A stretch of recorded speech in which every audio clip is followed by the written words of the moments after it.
राधे। राधे राधे महाराज जी। महाराज जी, हम अपने माता से बहुत प्रेम करते हैं। हर दिन ऐसा विचार आता है कि उनकी आखिरी घड़ी कभी कैसे देख पाएंगे। महाराज जी, काफियों का कि जो उनके प्रियजन है, जिनसे उनका प्रेम है, मोह है, तो उनकी अगर उनके शरीर को कुछ हो गया तो उस पल को कैसे संभाल पाएंगे। तो इससे पहले हमें क्या तैयारी करनी। इसका नाम क्या है इस लोक का, जहाँ अपने लोग रह रहे हैं? मृत्यु लोक। यहाँ सबकी मृत्यु होनी। जैसे कसाईवाड़े में जितने पशु हैं, भले हरी हरी घास खवा रहा है वो, लेकिन नंबर गड़ासे पे आएगा।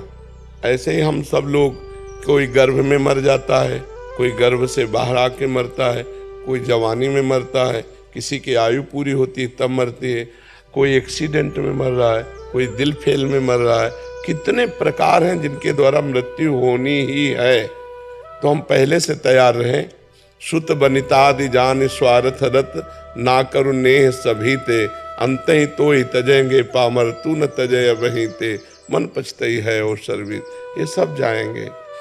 आज जो तैयार नहीं है, तो देखो एक माई कह रही थी, हम इतनी नौ दुर्गा रहे, इतना शंकर जी को उपासना की, हमारा पति मर गया तो हमारी शंकर जी और माता जी पे श्रद्धा ही नहीं रही।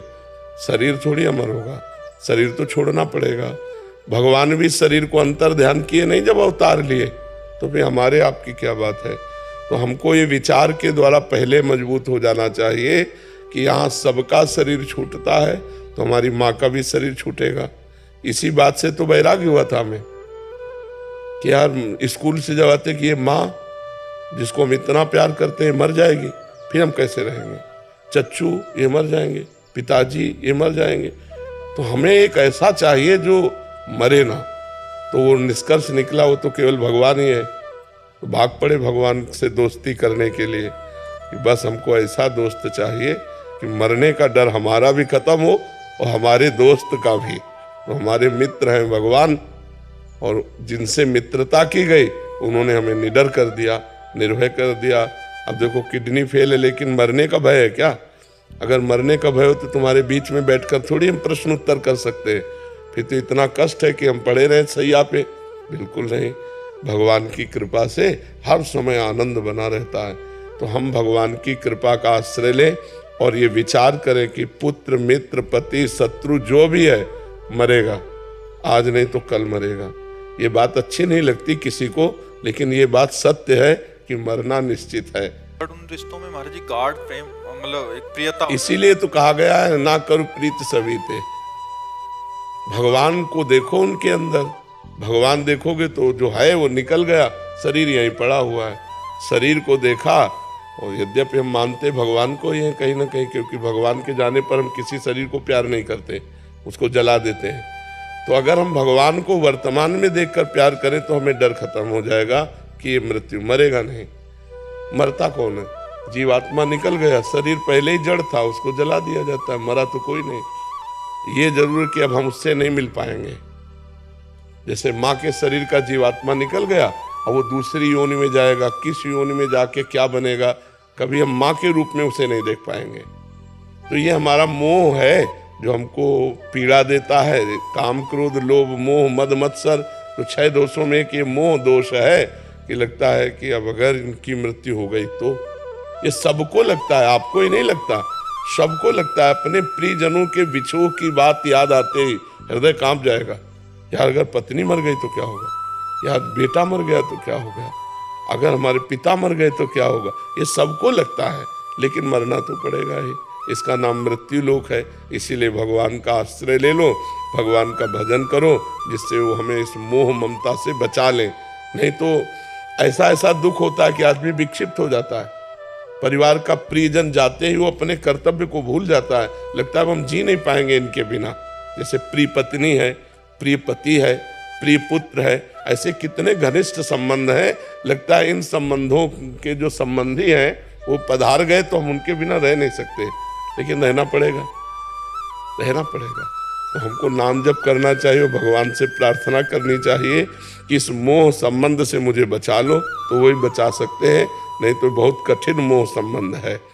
महाराज जी, पूरी रात दिन मुझे यही विचार आता है कि हम उस घड़ी को शायद कदापि देख। बिल्कुल नहीं, वो तो सबको लगता है अपने प्रियजनों का बिछोह कैसे कोई देख सकता है अपनी आंखों से, पर नाम जप करो, ये सत्य विषय है कि यहाँ से जाना पड़ेगा। अब हो सकता है कि तुम्हारी माँ बाद में जाए, पहले तुम चली जाओ, कोई भरोसा थोड़ी है। कह रही वो चाहती हूँ मैं उससे पहले चले जाऊँ। इसका कोई भरोसा नहीं। अरे नाच रहे, डीजे बज रहा है और मर गए, नहीं नाच रहे, डीजे बज रहा, मर गए। भोजन की थाल आई, खाना शुरू किया, मर गए। मरने का कोई भरोसा है?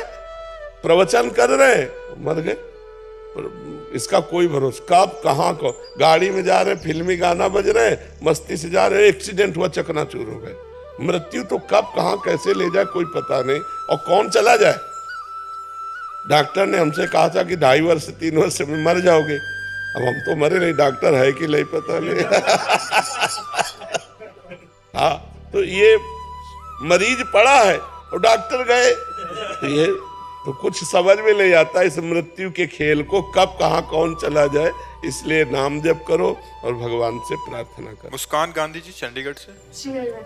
श्री हरिवंश महाराज जी, आपके ना जाने कितने शिष्य हैं जिन्होंने सब कुछ छोड़कर जिंदगी आपके नाम कर दी। गुरुदेव, क्या हम गृहस्थी भी ऐसा कर सकते हैं कि आपको अपना जीवन, हमारी बात मान ले, जीवन आपका आपके लिए ही है। आप अपने जीवन को परिवार के सदस्यों के प्यार में बांटिए, पर बात हमारी मान लीजिए।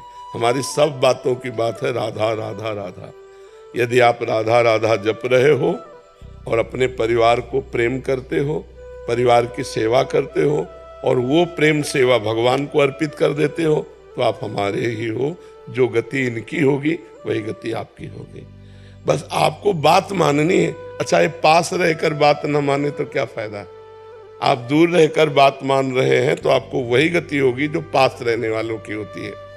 क्योंकि आप संपूर्ण संसार का तो त्याग नहीं कर सके, लेकिन संपूर्ण संसार के कर्तव्य के फल का त्याग कर रहे हैं कि हे भगवान, ये 2 घंटा माता पिता की सेवा की समर्पित, 8 घंटे सरकारी नौकरी की आपको समर्पित, और राधा राधा जप रहे हो, वही गति होगी जो इनकी गति होगी।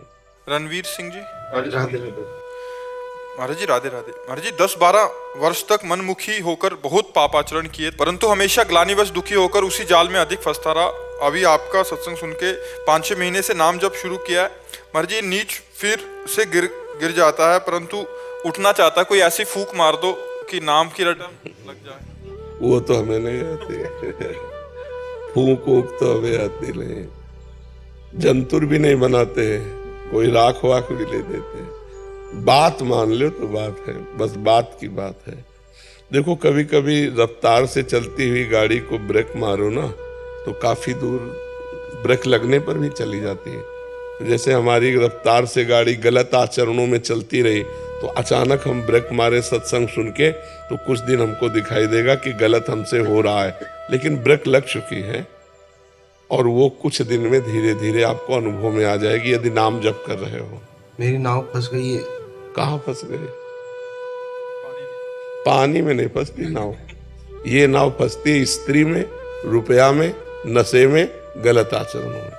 यहाँ पानी में नाव पानी वाले को तो धक्का लगा के निकाला जा सकता है, लेकिन ऐसे दलदल में नाव फंसती है जिससे निकालना कठिन। कोई नशा, कोई स्त्री, कोई गंदे आचरण, गंदा व्यवहार, इन्हीं में अपनी नाव फंसी हुई है। नाम पार करवा देगा ना बाबा? अरे पार नहीं करा देगा, सुखा देगा। नाम लेत भव सिंधु सुखाही, करो विचार सुजन मन माही। घोर पापी को भी भगवान का नाम भगवान की प्राप्ति करा देता है। पर एक बात है, अब लो नशानी अब ना नशे हो। आज तक पाप किया, अब नहीं करूंगा, तब उद्धार शुरू होगा। अब पाप भी करते जाओ, नाम भी लेते जाओ, तो बहुत समय लगेगा। तो ये नियम तो लेना पड़ेगा कि ब्रेक मारनी पड़ेगी। थोड़ा ब्रेक मारने पर भी गाड़ी सकिलती नजर आएगी गलत की तरफ, लेकिन वो रुक चुकी है। वो थोड़े 4 कदम बाद पता चल जाएगा कि गाड़ी की ब्रेक लग चुकी है। भगवान संभाल लेंगे। कभी कभी बड़ा वृक्ष जैसे होता है ना, जड़ से उखड़ जाए तो महीनों हरा भरा दिखाई देता है, नहीं, लेकिन उसकी जड़ तो उखड़ गई है, उसकी सत्ता खत्म हो गई। ऐसे में जब भगवान की शरण में होते हैं, भगवान का नाम लेते हैं, तो हमको वैसे ही काम क्रोध हरे भरे दिखाई देते हैं कि यार जैसे पहले थे वैसे अब है। वस्तुतः उसकी जड़ उखड़ गई है। ये बहुत पुराना वृक्ष है काम क्रोध आदि, तो ये काफी दिनों तक दिखाई देंगे, बकाया उनकी जड़ उखड़ चुकी है, क्योंकि हम भगवान की शरण में भगवान का नाम जप करते हैं। क्या मतलब पुनर्जन्म जो होता है आत्मा का वास्तव में है, या मतलब हम जो भजन करेंगे तो? देखो, अज्ञान जब तक रहेगा, जैसे हम स्वप्न में हैं, अपने को देख रहे हैं कि हमारी पिटाई हो रही है, तो अब उसको बचाया नहीं जा सकता, उसको जगाया जा सकता है। केवल जग करके ही वो उस स्वप्न के दुख से निवृत्त हो सकता है, वस्तुतः जन्म मरण नहीं है। देखो, पांच भौतिक देह पंचभूतों के संघात मिलने से बन गई और पंचभूतों से बिखर गई, इसको हम मृत्यु कहते हैं। जो अंदर जीवात्मा है उसका न जन्म होता है न वो मरती है। ये बात जब अनुभव में आ जाएगी तो हम किसी शरीर में नहीं जाएंगे। हाँ, तो ये जब ज्ञान हो जाएगा कि मैं शरीर नहीं हूं और निरंतर अपने स्वरूप में स्थिति, तो अगला जन्म नहीं होगा उसका, और जब तक ये ज्ञान नहीं होगा तब तक उसका होता रहेगा। जीवात्मा अपना जैसे देखो अभी आप जो हो, आप जीवात्मा हो, लेकिन क्या आप अपने को जीवात्मा मानते हैं? आप अपने को शरीर मानते हैं, पुरुष मानते हैं, आपको एक पुलिसमैन है, ये सब स्वीकृति है। जीवात्मा की तरफ कभी आप नहीं गए कि मैं शरीर नहीं हूं, ये तो पांच भौतिक शरीर है, मैं मन भी नहीं हूं, मैं इंद्रियां भी नहीं हूं, मैं प्राण भी नहीं हूं, तो मैं हूं कौन? अब उसका ज्ञान करने के लिए जब साधना किन गए तो पता चला मैं आत्मा हूं, अब जन्म नहीं होगा। पता चल जाए फिर जन्म नहीं होगा। अनुभव हो गया आत्म स्वरूप का तो जन्म मरण से मुक्त हो। जब तक अनुभव नहीं होगा तो अब आप पुरुष बन करके जो कर्म किए वो कर्म आपको अगले जन्म का बंधन है। अब ये जब तक कर्म नष्ट नहीं होंगे, कर्म परंपरा, तब तक जन्म चलता रहे। अब ये कर्म परंपरा ज्ञान से नष्ट होती है। हाँ, जो हम भजन करते हैं, भजन करने से जो हमें ज्ञान प्राप्त होता है तो उससे हमारे कर्म संस्कार भस्म हो जाते हैं। मानो ऐसे जैसे सोते हुए को जगा दिया गया। अब जगना है ज्ञान कि मैं आत्मा हूं, मैं शरीर नहीं हूं, मेरे द्वारा जो भी क्रियाएं हो रही वो मैं नहीं कर रहा, ये माया के द्वारा हो रही। सतोगुण रजोगुण तमोगुण गुणानुगुण वर्तन्ते मनुष्या पार्थ सर्वसा, ये गुण ही गुण में वर्त रहे, मैं थोड़ी कर रहा हूं। जहां उसको मैं का ज्ञान हुआ मैं मुक्त हो गया, मैं आत्मस्वरूप हूं, ब्रह्म स्वरूप हूं, ऐसा ज्ञान होते ही वो जीवन मुक्त हो गया, या भगवान के प्रेम में मतवाला हो गया। हर समय नाम चल रहा है, आंसू चल रहे भगवान के प्रेम में, अब उसका अगला जन्म नहीं होगा। भगवान की कृपा से या ज्ञान की कृपा से, दोनों के द्वारा ही हम अगला जन्म रोक सकते हैं, अन्यथा नहीं। छोटे मोटे भजन से रुकने वाला नहीं है, क्योंकि जब तक अज्ञान है तब तक जन्म मरण है। अज्ञान नष्ट हुआ तो जन्म मरण कोई नहीं है, हुआ ही नहीं कभी, जन्म मरण हुआ ही कभी नहीं। शरीर में पैक हो गए उसी को हम जन्म मान लिए, शरीर से छूट गए तो उसी को मरण मान लिए, फिर अगले शरीर में गए तो फिर जन्म हो गया। ये जाते रहेंगे कर्म संस्कार में। कर्म नष्ट हो गए तो मुक्त हो गए, अपने स्वरूप में आ गए। जैसे समुद्र वायु विकार के कारण तरंग कहलाएगा, और वायु विकार नहीं तो तरंग है नहीं, शांत समुद्र है। ऐसे हमारा स्वरूप शांत स्वरूप है। तो ये तरंगे जो है माया के कारण है, स्त्री रूप पुरुष रूप नाना प्रकार की भोग वृत्तियां, ज्ञान के द्वारा इसी माया का नाश हो जाए तो खूब भजन करे, परोपकार करे, भगवान से प्रार्थना करे, तो भगवान ज्ञान स्वरूप है, उनके जुड़ने से ज्ञान हृदय में जागृत हो जाता है। वरुण कपूर जी दिल्ली से। श्री हरिवंश राधा वल्लभ श्री हरिवंश महाराज जी, आपके चरणों में कोटि कोटि नमन। महाराज जी, एक प्रारंभिक साधक के मन में कोई ना कोई वासना आती रहती है, और आपके सत्संग में सुना था कि अगर कोई भी इच्छा रही तो पहले इच्छा की पूर्ति होगी फिर भगवत प्राप्ति होगी। महाराज जी, क्या अगर पर उस कोटि का भजन होगा तब, उस कोटि का भजन होगा तब इच्छा की पूर्ति होगी, ऐसे थोड़ी हो जाएगी। जब हमारी जैसे करदम जी को आज्ञा दी ब्रह्मा जी ने कि सृष्टि बढ़ाओ, तो सृष्टि बढ़ाने के लिए पत्नी की आवश्यकता हुई, तो उन्होंने 10,000 वर्ष तक तपस्या की, फिर भगवान से पत्नी मांगा। देवहूति जी पत्नी के रूप में मिली, फिर भगवान स्वयं पुत्र रूप में आए, ये मांगा नहीं, और स्वयं उनका कल्याण करने के लिए कपिल भगवान के रूप में भगवान ने अवतार धारण किया।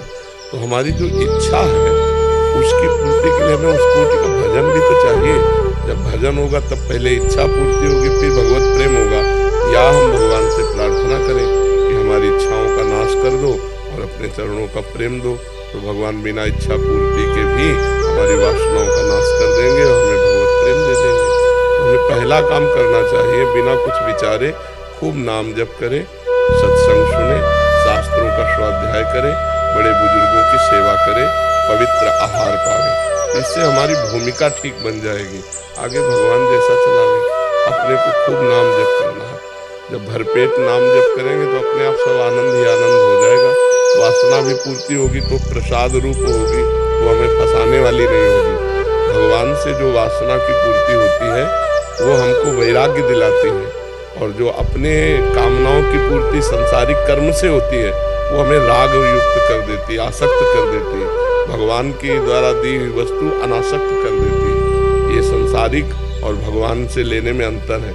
जब भगवान कोई भोग देंगे उसको भोगते ही अनासक्त हो जाएगा, और जब संसार में कर्म के अनुसार भोग मिलेगा तो उसमें आसक्ति बढ़ जाती है। आसक्ति होने से दुर्गति होती है, अनासक्त होने से मुक्त हो जाता है। जैसे विभीषण जी जब लंकाधिपति बनने का भाव करके आए थे तो भगवान ने सबसे पहले लंकेश करके संबोधन किया। तो उनका प्रभु उर्कछ प्रथम वासना रही, पहले तो थी अब तो नष्ट हो गई। आपके चरणों को देखकर अब तो अविरल भक्ति चाहे, तो भगवान ने कहा भक्ति भी मिलेगी और लंकाधिपति भी एक कल्प तक का राज्य तुम्हें स्वीकार करना है। तो विभीषण जी एक कल्प तक के लिए अब भी राजा है और भगवान की भक्ति में युक्त है।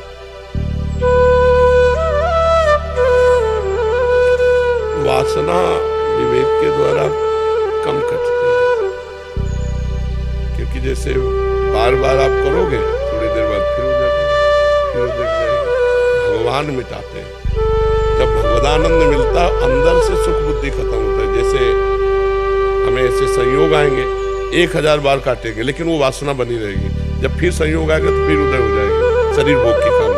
तो जब भगवदानंद की अनुभूति होगी तब शरीर पास रहने पर भी भोगने की इच्छा नहीं होगी। इसे वास्तविक वासना का नाश कहते हैं। और भगवान की कृपा से खूब भजन करो, भगवान कृपा करें तो स्थायी वासना का नाश हो जाए। विवेक के द्वारा हम उसको दबा सकते हैं, उसको थोड़ी देर के लिए काट सकते हैं, लेकिन स्थायी नाश नहीं होगा। स्थायी नाश होगा भगवदानंद का अनुभव होने पर। भगवान की कृपा से जब आनंद का अनुभव हुआ तो सब घृणित भोगों की तरफ घृणा हो गई और सच्चिदानंद में रति हो गई। वो बात अलग है।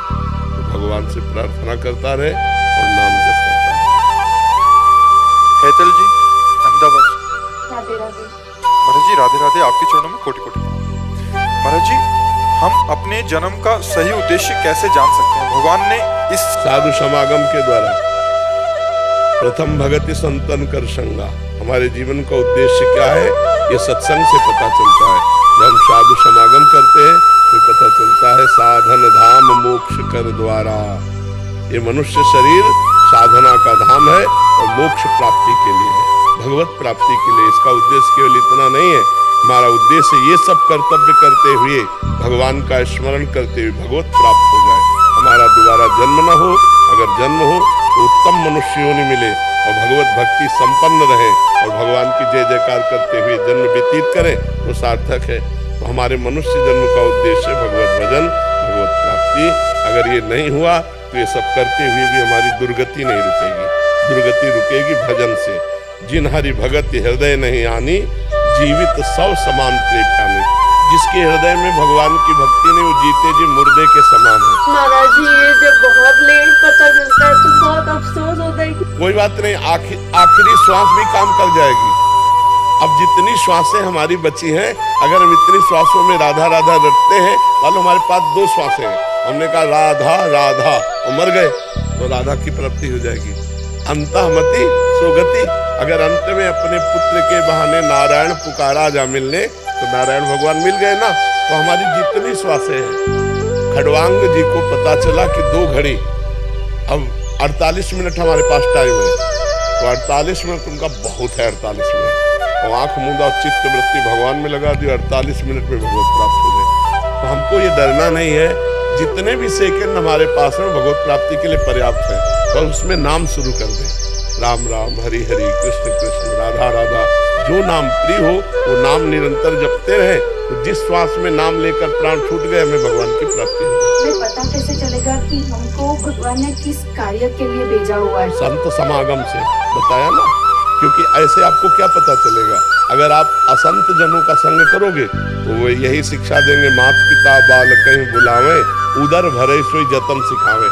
पर कई बार अच्छे कर्म करने के बाद भी पेन होता है, तकलीफ होती है। पूर्व जन्म के पाप कर्म के अनुसार अच्छा कर्म कभी दुख नहीं देता। जैसे हमने अभी अच्छा कर्म किया, हमारे शरीर को पेन हो रहा है, तो पूर्व जन्म के कर्म से, ये वर्तमान का कर्म नहीं है।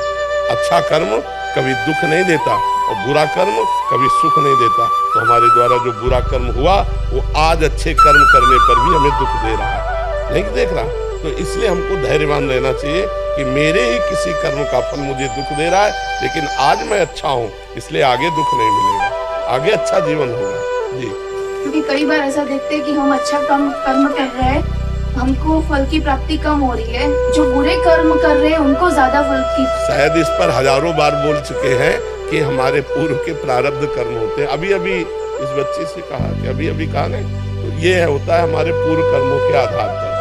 दादाजी महाराष्ट्र पुणे से श्री हरिवंश महाराज जी, आपके चरणों में कोटि कोटि। गुरुदेव, चित्त में अखंड प्रिया प्रीतम का रूप, मुख में नाम और अखंड धाम वास कैसे हो? मृत्यु सब छीन लेगी, इससे पहले सब में आसक्ति कैसे छोड़ेंगे? भगवान से प्रार्थना करो, क्योंकि जासु कृपा सब भ्रम मिट जाए, गिरजा सोई कृपालु रहे। एकांत में भगवान से रो कि प्रभु मेरी सामर्थ्य नहीं कि मैं भजन बल से तप बल से आप तक पहुंच सकूं। इतना आसक्त चित्त है शरीर में, शरीर संबंधी भोगों में, शरीर संबंधी रिश्ते नातों में, तो नाथ हमें सामर्थ्य दो। जब हम घर से निकले थे तो भगवान से यही प्रार्थना की थी कि मेरा कोई साथी नहीं है, आप हमको सतमार्ग दिखाना, कहीं मैं भ्रमित ना हो जाऊं। घर छोड़कर भाग तो रहा हूं पर मुझे पता नहीं कहाँ जाना है, किससे मिलना है, कौन सा मार्ग चयन करना है। हृदय से पुकारा, आज तक वो पकड़ कर चला रहे। 13 वर्ष की अवस्था में कोई ज्ञान विज्ञान थोड़ी प्रकाशित होता, बच्चा ही तो होता है। तब से लेकर आज तक न कोई एक दोस्त है न कोई एक दुश्मन है, और भगवान हमको ऐसे मार्ग में चलाते रहे। तो हम भगवान से यदि प्रार्थना करें तो हमारी सारी आसक्तियां नष्ट कर देंगे। भगवान अगर हमारे ऊपर करुणा करें तो आज ही हमारे हृदय में प्रेम भक्ति जागृत हो जाए, तो हम भगवान को पुकारें, भगवान को रो रो कर पुकारें। कबीरा हंसना छोड़ दे रोने से कर प्रीति, बिन रोए किन पाइया प्रेम प्यारा मीत। भगवान के लिए आंसू बहे, एकांत में बैठकर उनसे रोएं तो तन्मयता होने लगेगी। और वो कृपालु है, कृपा तो किए हुए हैं, अगर कृपा न किए होते तो आप यहाँ बैठे न होते। अब मोहि भाव भरोसा हनुमंता, बिन हरि कृपा मिले नहीं संता। तो हरि की कृपा है, अब रो हरि के लिए, रुदन करो एकांत में। इतनी लालसा बढ़ जाए, मुझे वृंदावन चाहिए, मुझे प्रिया प्रीतम चाहिए, हे प्रभु कृपा करो, वो सब कर देंगे। वो बड़े कृपालु हैं। दूसरा कोई साधन बल नहीं इसमें, या गुण साधन ते नहीं हुई, तुम्हारी कृपा पाओ कोई कोई। ये साधना से नहीं, ये कृपा से होता है जो आप कह रहे हैं। तो इसके लिए हमें रोना चाहिए, अपने प्रभु से रोएं कि हम पर कृपा करें, तो निश्चित कृपा होगी। और उनकी कृपा है, और जहाँ कृपा बढ़ी तो अंदर से जो अहंकार है हमारा वैराग्य का, वो जहाँ हटा कि मैं त्यागी वैरागी, तहाँ दैन्यता, जहाँ दैन्यता है तहाँ भगवान से प्रेम इधर लगने लगे मैं तो विषयी हूँ। अगर भगवान कृपा ना करेंगे तो मैं कभी भी भ्रष्ट हो सकता हूँ। तो हे नाथ, हे करुणामय, जहाँ पुकार हुई वैराग्य का भी बल गया, तो भगवान अनुराग दे देते वही है। इसमें साधना काम नहीं करती, इसमें कृपा काम करती। रमन जी वृंदावन से।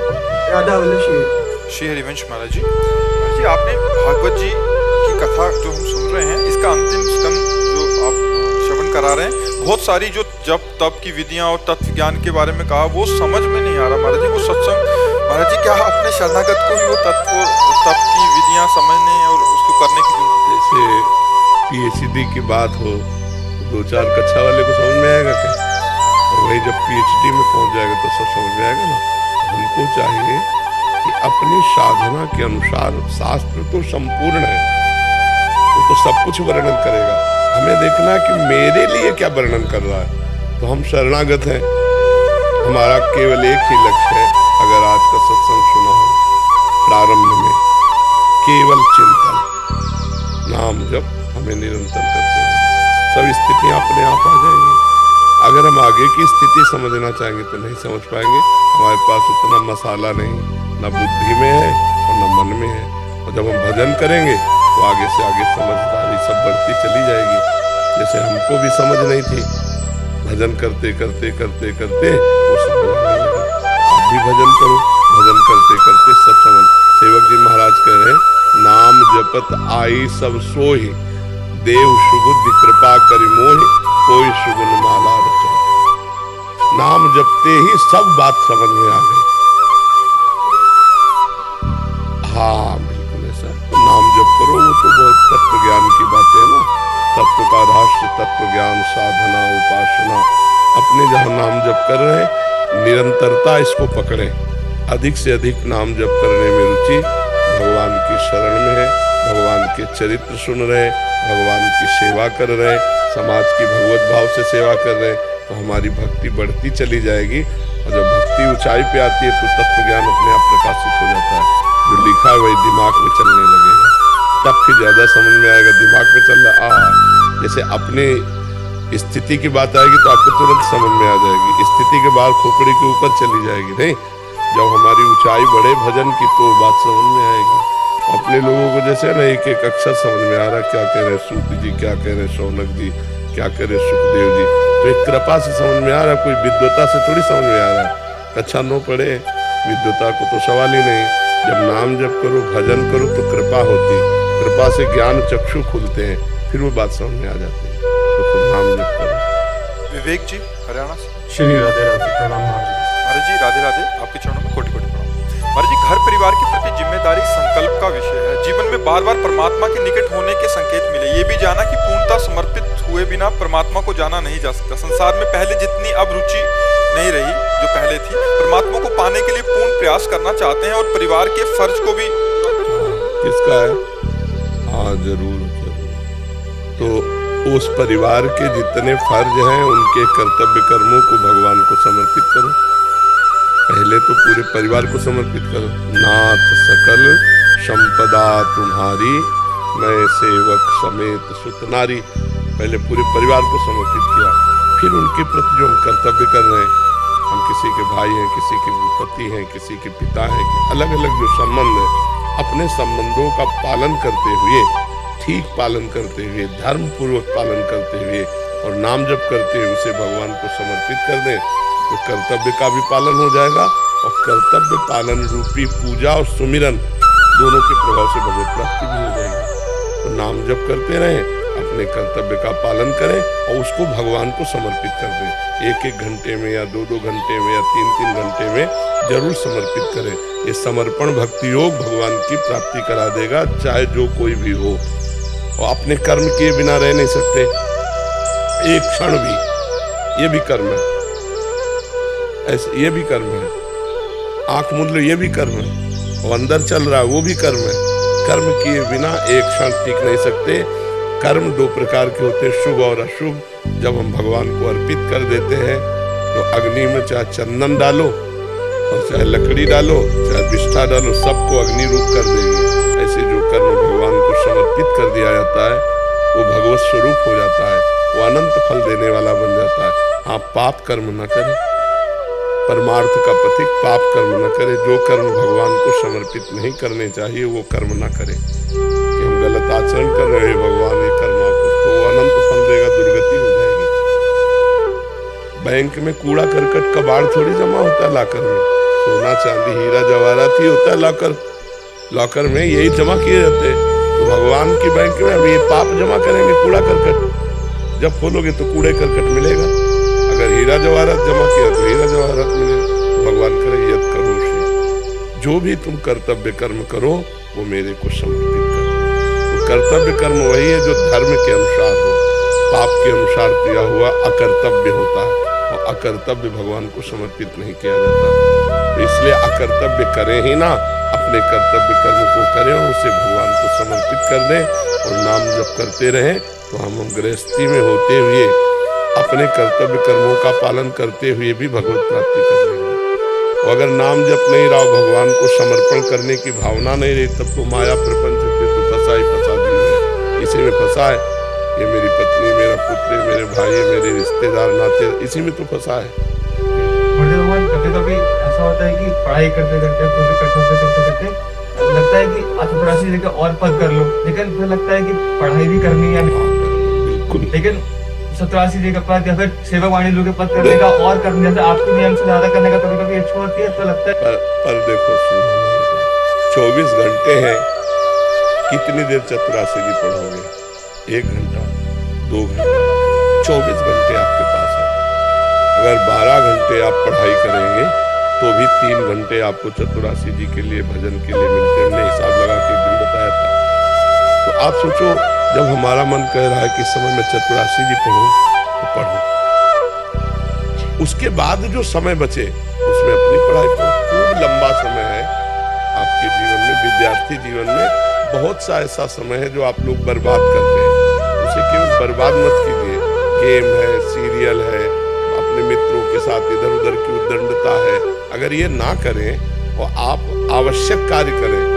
एक दिन हमने गणित लगा के बताया था, जैसे 12 घंटे कोई कार्य करे, 6 घंटे सो ले, 2 घंटे भोजन साधन के लिए, कितने हुए? 20 घंटे हुए। अभी 4 घंटे बचे, 1 घंटे मनोरंजन के लिए, 3 घंटे भजन कर ली, पूरा दिनचर्या छोड़ दी। वैसे कोई भी कार्य 8 घंटा तक करता है, सरकारी काम 8 घंटा, हम 12 घंटा छोड़ देते हैं कार्य के लिए। 2 घंटा भोजन के लिए पर्याप्त है, 6 घंटा सोने के लिए पर्याप्त है। अब बेईमानी करो तो बात अलग है, पड़े रहो तो बात अलग है। 6 घंटे में नींद हो जाएगी, 6 घंटे बहुत होते 24 घंटे में, और 3 घंटे बचे भजन के लिए, 1 घंटे मनोरंजन के लिए छोड़ दिया। अगर उसका विभाग सही करके आप प्रयोग करो तो भजन के लिए बहुत समय, 3 घंटे नाम जप और वाणी पाठ बहुत हो जाएगा। आप करके तो देखो। हम प्रमाद स्थिति में अपना समय नष्ट ना करें, उसका सही सदुपयोग करें, तो हमारे पास भजन के लिए बहुत समय है, शास्त्र स्वाध्याय सत्संग के लिए बहुत समय।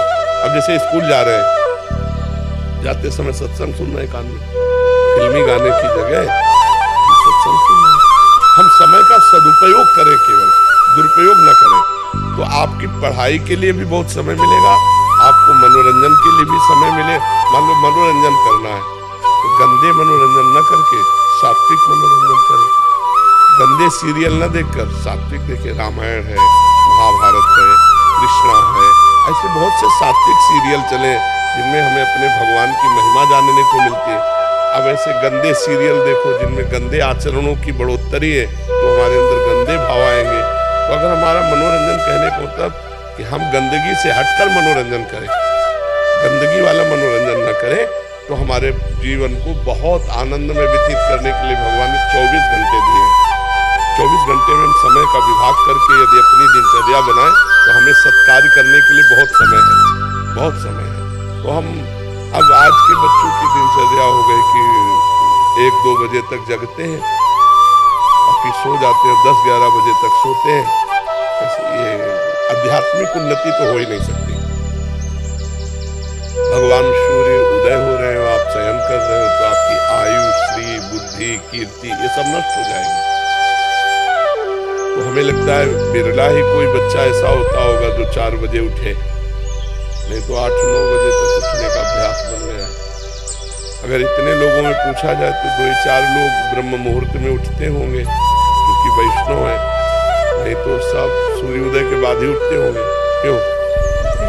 आज जो सत्संग सुन रहे हैं, दीक्षा लिए हैं, उनका तो शायद जीवन पहले से सुधार में होगा। नहीं वैसे अब प्रायः ये चल पड़ा है 9-10 बजे तक सोने का। तो बच्चे नहीं उठते, मतलब जो जैसे उनको 8-10 दिन उठाओ भी, 12 दिन फिर वो 1-2 दिन तो रूटीन नहीं, फिर वही। हाँ, क्योंकि जब तक अपना उद्देश्य नहीं होगा, मान लो बच्चों का उद्देश्य स्वयं नहीं होगा, तब तक जबरदस्ती कितनी बार जगाया जा सकता है। उठा के बैठा ला, तुम गए फिर सो गए। अगर 10 बजे शयन कर जाएं तो 11, 12, 1, 2, 3, 4, ठीक 4 बजे 6 घंटा पूरे हो जाते हैं। हम करें 1 घंटा और ले लो, 5-7 घंटे सो लो। तो अगर 5 बजे उठोगे तो सूर्य उदय के पहले आपकी दिनचर्या होने लगेगी। बहुत अच्छा जीवन हो जाए। हम सबसे प्रार्थना करते हैं कि एक बार आप सूर्योदय के 1 घंटा पहले उठना सीखो। मुझे हम जो है 4 बजे मतलब उठते हैं डेली 4-5 बजे, और सेवा भी पूरी 2-3 घंटे की रहती है। लेकिन उसमें क्या होता है, मेरे अंदर एक भय बना रहता है हमेशा कि जैसे मेरी जरा से भी तबीयत खराब हुई, जैसे बुखार हुआ है, कुछ भी हुआ मुझे, तो मुझे लगता है मेरी आखिरी बीमारी है, मैं चला जाऊँगा। खूब नाम जप करो, अच्छा है, कम से कम डर तो बना रहेगा कि जाने का। हाँ, नाम जप करते रहो। मैं भी जैसे पढ़ाई कर रहा हूँ तो मैं कई बार देखता हूँ कि दिन में थोड़ा डिस्टर्बेंस रहता है घर में, तो मैं पढ़ नहीं पाता हूँ। तो मैं सिविल सर्विस की तैयारी कर रहा हूँ, तो मुझे 6-8 घंटे चाहिए होते हैं। तो रात को मेरे को जितना पीसफुल टाइम मिल पाता है पढ़ने के लिए, उतना दिन में नहीं मिल पाता। उस वजह से मेरा काफ़ी समय। और ईमानदारी से यदि पढ़ाई करें तो कोई हानि नहीं है। पढ़ाई अगर ईमानदारी से आप सच्चाई से पढ़ाई पढ़ रहे हो, आपको ऐसा लगता है कि रात्रि एकांतिक, तो रात्रि में तपस्वी लोग भी जगते हैं। मतलब जैसे अब हम लोग हैं तो 12:30 बजे बैठ जाते हैं। और जब 3-4 बजे का समय होता है ना, मैं कई बार सोचता हूँ कि मैं पढ़ाई करूँ कि ध्यान करने बैठ जाऊँ। पढ़ाई करो, पढ़ाई तुम्हारा ध्यान है, ध्यान करने के बैठने की जरूरत नहीं। राधा राधा राधा बोले अपने पढ़ाई के कार्य में लगो, क्योंकि इस समय आपका कर्तव्य कर्म पढ़ाई है। थोड़ा भजन करो, हर समय पढ़ाई में लगे रहो। जब आपके पास समय एक्स्ट्रा हो तो उसे सतमार्ग में दे दो, नहीं तो पढ़ाई को भी भगवान में अर्पित कर दो। हम निषेध करते हैं गंदी बातों के। अगर ईमानदारी से आप रात्रि में उठ के पढ़ते हो तो धन्यवाद है, आपको धन्यवाद है। आप अपने विषय में तो लगे हुए हो, विषय से हटकर समय व्यतीत मत करो। अब जैसे कई ऐसे सर्विसमैन हैं जिनकी रात्रि ड्यूटी ही होती है, और वो 4 बजे छुट्टी हुई, वहाँ से आए, और 4 बजे के बाद अगर सोएंगे तो 10-11 बजे तक सोएंगे, उनके पास समस्या है।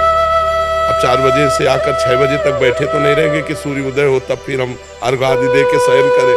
वो तो थके मांदे आए और सो गए 10-11 बजे तक।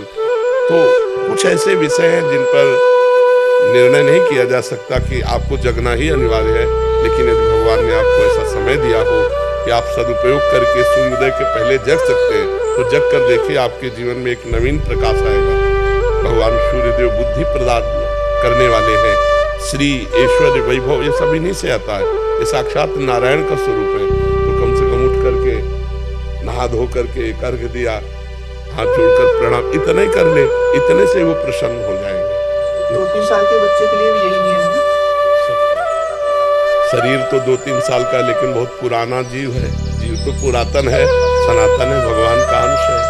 छोटे छोटे बच्चों को यदि संस्कार डाल दिए जाए तो पूरे जीवन चलते हैं, पूरे जीवन चलते हैं। अब जैसे हम लोगों को गुरुदेव ने 2 बजे जगने का अभ्यास डालवाया था, जब जिन गुरुदेव की शरण में गए, तो आज हम 1 बजे बाथरूम में प्रवेश कर जाते हैं शौच स्नान के लिए। हमारा एक अभ्यास बन गया। तो पूरी दिनचर्या चल रही, देखो 7:30 बजने जा रहे हैं, मतलब हम अपने हिसाब से 7.5 घंटा जग चुके। तो अभी किसी की नींद नहीं खुली होगी। जब वो बाल भोग पाले बैठेंगे तब हम राजभोग पाएंगे। जब उनकी दिनचर्या शुरू होगी तो आराम करने लगेंगे। आस्था जी, महाराज जी आपके चरणों में कोटि-कोटि। महाराज जी, ऐसा सुने हैं कि कर्म बंधन ही हमारे बार बार जन्म का हेतु है। और महाराज जी, यदि हम गुरु प्रदत्त साधना करते हुए जीते जी भाव की प्राप्ति नहीं कर पाए, तो क्या फिर भी हमें कर्म बंधन से युक्त होना पड़ेगा? भगवत प्राप्ति नहीं हुई तो ऐसे कर्म बंधन नहीं होंगे कि आपकी दुर्गति हो। आपको अगला जन्म में लेना होगा, और वो ऐसी जगह लेना होगा जहाँ भक्ति संपन्न जन हो। भगवान ऐसी व्यवस्था कर देंगे, और बचपन से इतनी जोर की भक्ति होगी कि सारे कर्म बंधन नष्ट हो जाएंगे। कटे कर्म बंधन संसारी, सुख सागर पूरी तत्ुहारी। भगवान कृपा करेंगे, समस्त कर्म बंधनों को विध्वंस। तो हम इसी जन्म में ऐसी भक्ति कर लें, और अगर प्रमाद युक्त रहे तो अगला जन्म होगा। अगर हम तन्मयता धारण कर लें तो इसी जन्म में भगवान हमारे संचित कर्मों को भस्म कर देंगे, क्रियमाण को निष्फल कर देंगे, प्रारब्ध के भोगने की क्षमता दे देंगे, और हम इसी जन्म में जीवन मुक्त हो जाएंगे। डर लगा रहता है कि ये जन्म भी व्यर्थ ना जाए। हाँ बिल्कुल, जिसको ये डर है वो निश्चित भगवत प्राप्ति कर सकता है, क्योंकि जो सभी तावा सरनाई रखियो ताई प्राण की नाई। डर तो हमको भी रहता है कि कोई एक भी श्वास खाली न जाए हमारी, कोई एक सेकंड हमारा भगवान से विमुख न चला जाए। ऐसे ही चले जाए तो कृपा बनी रहेगी, ऐसा लगता है। नहीं, ऐसे तो नहीं जाना नहीं, ऐसा नहीं होगा। शरीर की दुर्गति होगी, प्रत्येक शरीर की, क्योंकि इससे अशुभ कर्म भी हुए हैं, बड़ी बड़ी दुर्गति होती है। तो इसीलिए यावत स्वस्थ मिदम कलेवरम यावत च दूरे जरा, जब तक आपका शरीर स्वस्थ है, बुढ़ापा दूर है, तभी तक भजन कर लो। नहीं, बुढ़ापा या रोग आने पर भजन करना बहुत कठिन होता है, क्योंकि पीड़ा होती है ना, तो मन पीड़ा में लगा रहता है, भजन की रुचि खत्म हो जाती है। अगर अभ्यास बन गया तो बात अलग है। निशु जी, महाराज जी आपके चरणों में कोटि कोटि प्रणाम। गुरुदेव भगवान, जब श्री जी के नाम बिना सब कुछ नश्वर है, ना तो पहले कुछ था ना बाद में रहेगा, तो फिर बच्चों के लिए कैसा मार्ग चयन करें, पढ़ाई कराएं या इनको भक्ति मार्ग पे लगा? नहीं, भक्त बनाते हुए भी संसार के कार्यों को कराना है, क्योंकि भगवान ने हमें रोल दिया है ना। तो जैसे हम किसी की पत्नी है, किसी की माँ है, ऐसे ये भी किसी के पति बने, किसी के बेटे बन करके जो अभी कर्तव्य कर रहे हैं, तो हमारे राष्ट्र की सेवा में आए। तो भक्त का मतलब केवल बाबा जी बन जाना नहीं है। भक्त का मतलब, देखो हमको क्या करना पड़ा, हम 20 वर्ष एकांत में रहे, लेकिन आके समाज सेवा करनी पड़ी कि नहीं? रात्रि से लगे, 1 बजे रात्रि से लगे, बराबर अनवरत लगे, तो ये भी कर्तव्य कर्म करें। मनुष्य जन्म व्यर्थ ना जाए, नाम जप करो, भक्तिवान बनो और गृहस्थ बन करके समाज की सेवा करो। मान लो पढ़ लिख कर अच्छे पदाधिकारी बने तो भक्त पदाधिकारी है, इसलिए पाप नहीं करेगा, अधर्म नहीं करेगा, वो एक समाज को बहुत अच्छी व्यवस्था दे देगा। तो हमें चाहिए हम अपने पुत्र को भक्त बनावें और भगवान के भजन से युक्त एक संसार का व्यक्ति भी बनावें, जो किसी का पति बने, किसी का भाई बने, कोई राष्ट्र की सेवा करे, जिससे आना उसका सार्थक हो जाए। अर्जुन जी कह रहे मैं संन्यास लेके भजन करूंगा, भगवान कह रहे मैं युद्ध करो, युद्ध रूपी कर्तव्य कर्म को करो। तो बच्चों को पढ़ाए लिखाए और भगवान की भक्ति से युक्त करके एक सदगृहस्थ बनाए। अब जिनमें वैराग्य है, जैसे अपने लोगों को था कि बाबा जी बनना है, तो फिर उपदेश किसी के नहीं माने जाते, फिर भाग पड़ा जाता है भगवान की तरफ। अब बचपन से भगवान ने प्रेरणा की, तो अब इनमें से किसी को संत बनना होगा तो तुम बनाने से थोड़ी होता है, वो तो उसकी रुचि हो जाएगी कि मैं संसार में नहीं जाऊंगा, मैं भजन में लगूंगा। तो हमारा कर्तव्य है कि हम उसे संसार और भगवान दोनों के लायक बनाएं। उसकी क्या स्थिति है वो उसे बता दें।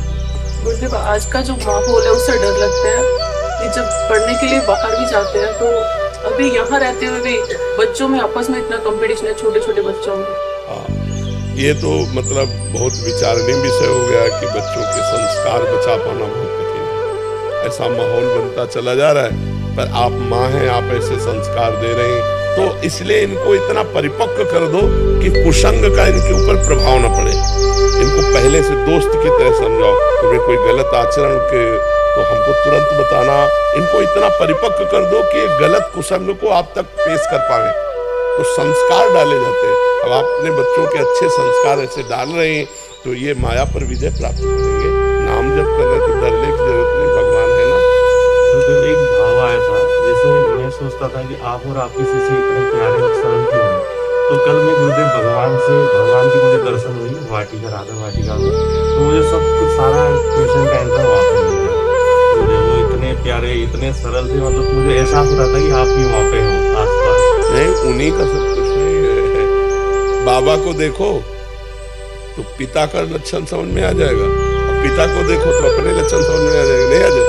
तो बाबा से जो परमाणु आते हैं, तो जैसे हमारे गुरुदेव भगवान, अगर गुरुदेव भगवान के गुरुदेव भगवान को देखते, जो हमारे गुरुदेव भगवान के गुरुदेव भगवान हमने देखे, बच्चों जैसे वृद्ध थे, सब शास्त्रों का ज्ञान, लेकिन आपको ऐसा लगेगा कि जैसे 10-12 साल का बच्चा, एकदम निर्मल, एकदम शांत।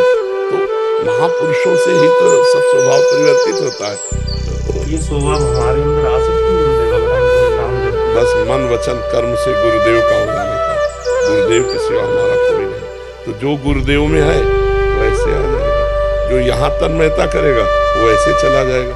आतुराग परंपरागत गुरुदेव के गुरुदेव, गुरुदेव के गुरुदेव ऐसे आता जा रहा है ना, तो वैसे ही चला जाएगा, वैसे आप में आ जाएगा। पर हम तन्मयता धारण करें तब। खुशी शाह जी सूरत से। राधे राधे श्री राधे राधे महाराज जी, आपके चरणों में कोटि कोटि प्रणाम। महाराज जी, बचपन में ही माँ बाप चले गए, महाराज जी अपनों ने अनाथ आश्रम में छोड़ दिया, तब से जिंदगी में बहुत सारी हिम्मत नहीं हारी। और सुनेरी मैंने निर्बल के बल, आपको तो माता पिता ने छोड़ दिया, हमने माता पिता को छोड़ दिया। आपका संसार में कोई था नहीं, हमारा सब कुछ था तो हमने छोड़ दिया।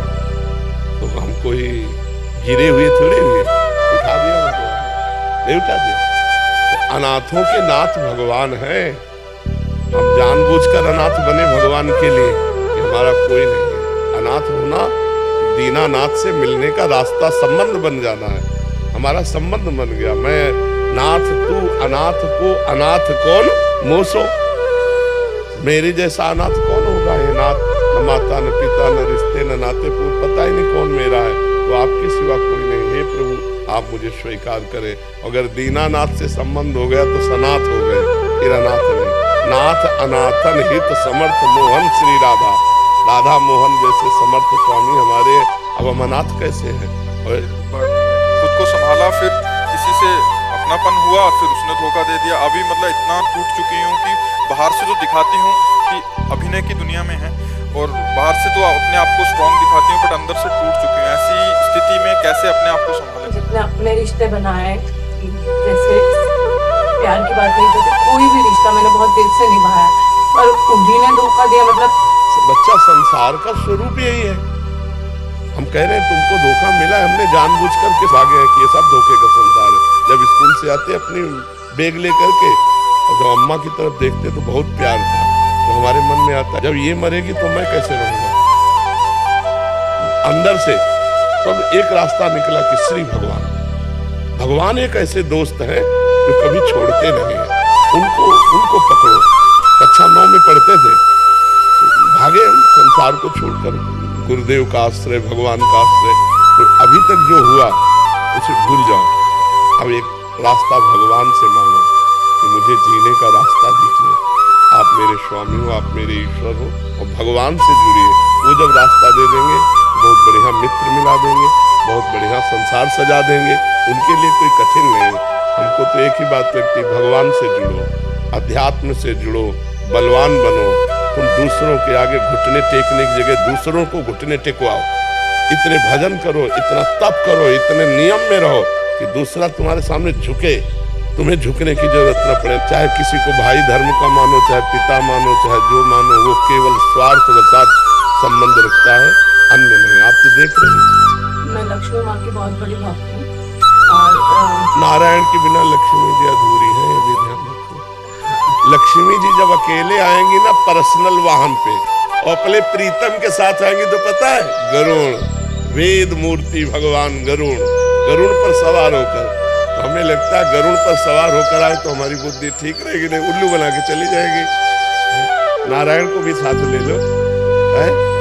लक्ष्मी नारायण की भक्तों पर लक्ष्मी माँ के व्रत करती हूँ, उनकी कृपा से मेरे पास सब कुछ है, बस प्यार की भूखी हूँ मैं। वो नारायण से मिलेगा।